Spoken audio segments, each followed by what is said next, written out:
You have a cough that just won't go away? You've tried tea, honey, and lozenges, but it's still there. So, what's really going on? Here are the reasons for your chronic cough. 1. Viral or bacterial infections are irritating your airways. 2. Allergies or postnasal drip are making your throat tickle nonstop. 3.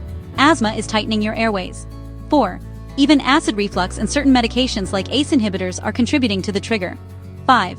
Your surroundings with mold or polluted indoor air are making things worse. If your cough sticks around for more than a few weeks, or it's affecting your sleep or breathing, it's time to call your doctor. How long has your cough been bothering you? Tell us below. Stay healthy, stay informed, and subscribe for more quick health facts.